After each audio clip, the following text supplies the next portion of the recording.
Well, hello again, folks. So I thought I'd do another new layout plan update. We'll jump into AnyRail in a minute, but I just wanted to say, thanks very much to everyone who's commented on the previous two videos on this.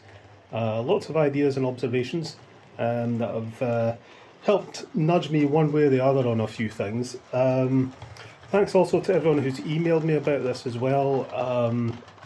I haven't answered everyone, so I'm sorry if you haven't heard back from me. Just not enough hours in the day. I hate typing emails on my phone, so I tend to leave emails till I can sit at my PC. And 9 times out of 10, I get distracted with something when I'm sat in front of my PC and I forget what I'm supposed to be doing. But let's jump into AnyRail and see how the new layout plan has evolved.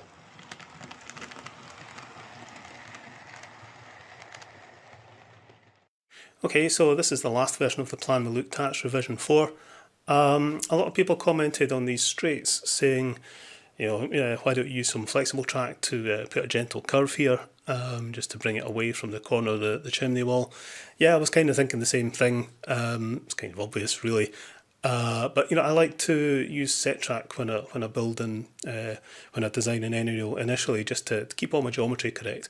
And really, what I was trying to do was to see, is it possible to connect there and there with a straight line, which it almost is. This is actually flexible track here. I had to use a little bit just to make the connection.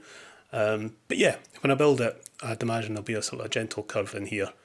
But I want to keep this bit here as straight as possible for. I'm still thinking viaduct, but potentially could be a little suspension bridge or girder bridge or something, who knows, but I like the idea of the viaduct. Another thing people pointed out, I was describing the trains coming out of this siding here into the inner loop in a clockwise direction, and that was the wrong way round for UK running. Well, I can put the engine shed here and the trains could come out and run anti-clockwise in the inner loop there. It doesn't really matter. I was just kind of just running through what was possible. But yeah, these sidings here come out in an anti-clockwise direction, and this one here would come into the outer loop in a clockwise direction. So yeah, I was quite happy with this layout, but I thought there was quite a bit of space here, even though I could reduce the board there and give more operating space. I wasn't entirely happy with these sidings. I thought, well, what else would be possible? So let's have a look at revision 5. So this is revision 5, and the obvious thing is we've got a turntable.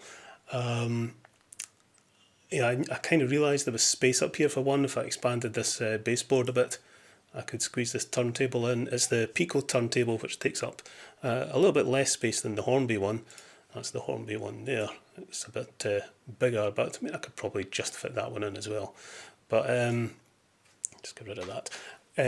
Yeah, so we've got the turntable, which is a prolongation of this siding here. I've got rid of the sidings there, and I've changed this a bit as well. And I'm planning that the engine shed would go there, so the trains would come out and into the inside loop in an anti-clockwise direction. Trains could come out of either these two sidings, which are now angled slightly, so they could come round into the outer loop in a clockwise direction, and I've still got my end-to-end, and trains in this siding can come into the turntable, and I can have locomotives parked in these holding sidings there, possibly a wee tank engine in there to be pulled into the maintenance shed. So yeah, I quite like this layout, but then I was thinking, well, hang on a minute, I'm going to have a platform in here and a platform in there. Where's my station building going? And how are people going to get to the platforms? So I thought, I'm not sure I can have this passing loop here. So back to the drawing board. So let's have a look at revision 6. Okay, so this is revision 6. A few changes. The siding that was going to have the engine shed now continues round, has the curved point, and connects to both the inner and outer loops. So the engine shed will go here. But I've put the points in here, so a locomotive can still go directly from the engine shed to the turntable, and these locomotives could still go onto the turntable and get routed into the engine shed, or off onto either the inner or outer loops, which I think is really good. I really like having that possibility. It really will help make use of the turntable rather than it just being there for the hell of it. It's connecting up to the entire layout essentially. I've got space here, I've taken the passing loop away, and the connection between the shuttle line and the outer loop is now at either end. Is connected up there, and it's still connected here. But I've left this space open so I could put my platform in, have my station building here, and possibilities for car parks and stuff and footbridges, whatever. It just gives me much more modelling space having this space. It's very easy to get carried away in any and think, well, I can have a line in here and I can do this and I can do that. But, now that I was getting to the stage where I was starting to get happy with how this was going to work, I was starting to think about where are certain buildings going. The goods shed will still go here, so that'll still be the goods depot, and there'll be a platform there, and there'll be a platform there, and platform there, and my station building there. So I know it seems a lot having 3 stations, but because I'm running an end-to-end shuttle, I really want there to be a point to that. I don't just want them just going to the end of a line and coming back again. So I thought, it has to be 2 little branch line stations. Try and disguise it with scenery so it doesn't look like there's 3 stations. Maybe try and hide it. The other option would be to put this into a tunnel to hide it. So the train just comes around there and then just disappears. So that's another option. So it wouldn't be a proper tunnel, it would just be a scenery with a tunnel entrance just to hide the end of that line. I kind of like that idea because I could, configure it so the train comes round and sits there for a few minutes before it then comes back again. So we'll see. My mind will change when I come to build the thing. How I'm going to wire all this, I've not really thought of it too much yet. Lots of things are possible with DC. I'm still going to be sticking with DC. It's what I know. It would cost me a fortune to convert all my locomotives to DCC. I'm just not going there. This is going to need a separate power, not a separate power supply, but it'll have to be connected up because to run a train through there, well, actually, no, it won't because it would pick up current from there. Right, okay, so that would come round. Yeah, so that might actually work. But once I've got the baseboards built, we'll build the layout, build all the track, put all the track out in according to the plan, and see how it works. Need to test it because it's the kind of thing you can think, okay, trains come in there fine, it's okay, and as soon as it gets past this point, it's suddenly slowing down, or you can get all sorts of issues. So I want to make sure that everything is working as it should before I start laying the track permanently. And that's part of the reason I wanted this to be straight. On this plan you can see I have curved it, but it's part of the reason I want to be able to connect that in a straight line as much as possible, just for the initial build, because messing around with the flexible track, it's a bit tricky to do it temporarily, because you have to fix the track to the baseboard to maintain the bend. So just to lay it out to test it, flexible track as I've got there is fine for straights, but as soon as you are actually bending it, it really has to be permanent, more or less. You can't pin it. I'll be building in polystyrene, so I can't use traditional track pins. I would have to put screws down either side of it. So it is possible, but it's a bit of a fiddle. And if I could possibly just test the layout without putting bends in the flexible track, I will do. There we go. I'm really liking this layout. And I've actually started thinking about how the modules will work, because each part of the baseboard, which will be separate, has to be able to come out in its own, and that means I have to put cuts in the track. So where I'm going to have a join, so across there, that's probably a natural join there, so that's okay. But I'll have to cut the track through there and put fish plates in to join them up again, and design it so I can push the fish plates back to lift this section out. The same here.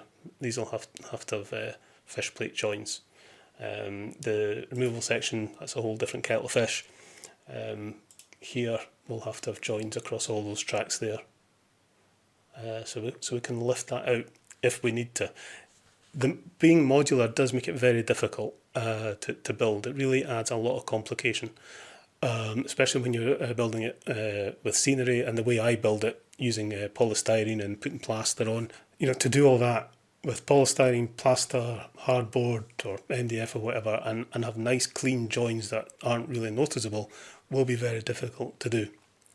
But we'll cross those bridges when we come to it.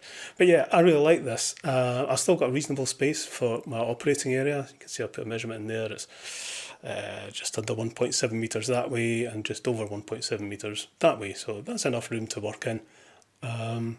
This baseboard here is a wee bit wide. It's just under a metre. So it's okay that way. But when I'm stretching across to here, it's not, it's not a deal breaker. If I really had to do something there that I had to get closer for, I could always take this section out. That's the beauty of it being modular. So yeah, I just need to bear that when I'm, building it, when I'm wiring it up. Everything has to be, done with that in mind, that each section can be taken out separate from the rest. Another thing a lot of people have mentioned is using streamline points. Again, I like to design it initially with just the standard. That's the starting point, is just build it to standard and see if there's any way we could possibly fit streamlines in to improve it. I think I could fit streamlines into there and there. It would shorten the length of that a little bit, but that's not critical. I don't think I would get away with streamlines there. I need that space for this to work. Same with that. I did try putting streamlines into the main line, but no, it doesn't. Because when you put a streamline in, let's just bring one out, wrong one. You put that in there, you can see how much further it takes that, and it's at a shallower angle, so you're coming down, and suddenly I'm losing the length. If I did it at this end as well, I'm shortening the passing loop, considerably, and that's just a no-no. For the advantage that the streamline point would give me, it's not worth it. I would rather have the space. If space isn't an issue, if you've got a nice big layout, then yeah, get the streamline points in. Why wouldn't you? But the constraint I have is space, and they just don't work as you might think. It's surprising just how it knocks the geometry out.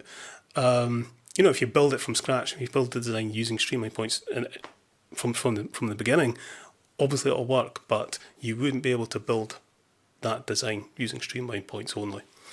But I might try putting them in there, because I think that would maybe work, because I can see me, trains coming out of there.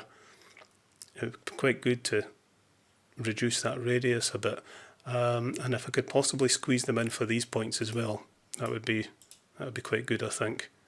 So I'll have a mess with them. I have tried to fit them in up here, nope, and they don't work there either. But I'll see if I can fit some in just for the hell of it, really, because it'd be nice to have them. But I certainly, those 2 points there, I think would be good if they were streamlined. So I will have a wee fiddle and we'll see how it goes. But other than that, there we go. That's the layout plan, and yeah, I'm really liking it. Let me know what you think, guys. So there you are, that's you up to date with my layout plans. I'm actually quite keen to get started on it. I wasn't thinking of making a start until well into the new year, but do you know, sometimes there's just no time like the present.